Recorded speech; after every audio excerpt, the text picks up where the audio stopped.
So Gamescom just happened, and honestly it felt like all the other gaming presentations we see nowadays. A bunch of CGI trailers that don't resemble what the game will actually be like. Maybe there's one or two AAA games I'll be excited for. All the other AAA games we've seen before or look bad. Some AA titles might look interesting, but as more is shown of the game, you start to see the lack of polish due to that lower budget. And then, of course, a bunch of indie games and anime games that I couldn't care less about.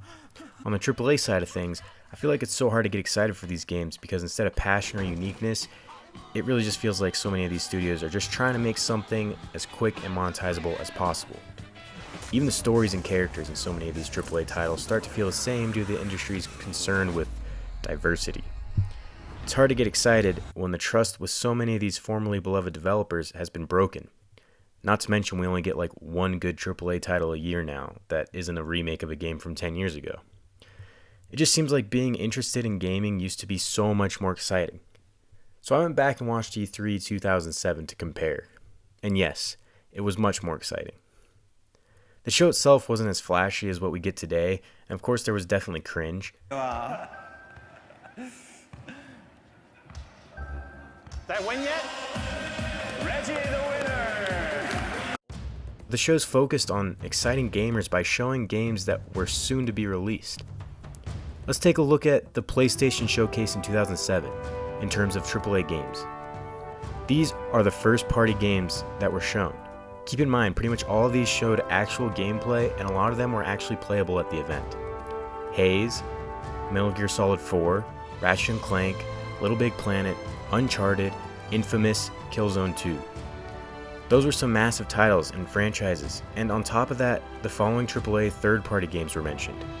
COD 4, and this was when COD wasn't a tired franchise yet, Assassin's Creed, Kane and Lynch, Resident Evil 5, Madden, Harry Potter, Guitar Hero 3, Medal of Honor, Rock Band. Now let's compare that to the AAA games we were shown at Summer Games Fest 2022, this year's E3 replacement.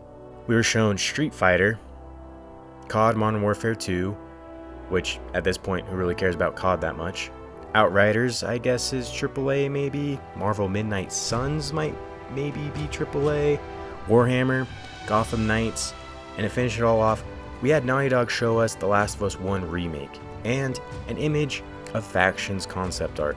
Okay, well, Oh, Naughty Dog, you went from showing us gameplay of the game which would start the legendary Uncharted series in 2007 to now showing us that you're trying to squeeze as much money out of The Last of Us as possible and trying to hype us up with an image of concept art for a game we have known about for years. But anyways, here's the side-by-side comparison of what I would call AAA games shown, and keep in mind, this is only the PlayStation Showcase of E3 2007. I haven't even mentioned Nintendo's Showcase yet. Already, you know it's going to be good because Reginald is still here. And wow, having a Wii as a kid, what a time to be a gamer. I actually remember how excited I was for some of these titles shown here. On top of a bunch of Nintendo DS titles, and the Wii Fit, which I actually enjoyed, let's take a look at the AAA games from Nintendo. You had smaller games like Resident Evil and Soul Calibur, but then we get Metroid Prime 3 gameplay, and a release date for Smash Bros. Brawl, and we get Mario Galaxy, and we get Mario Kart Wii. That's 4 of Nintendo's biggest titles coming out soon. Absolutely wild compared to today.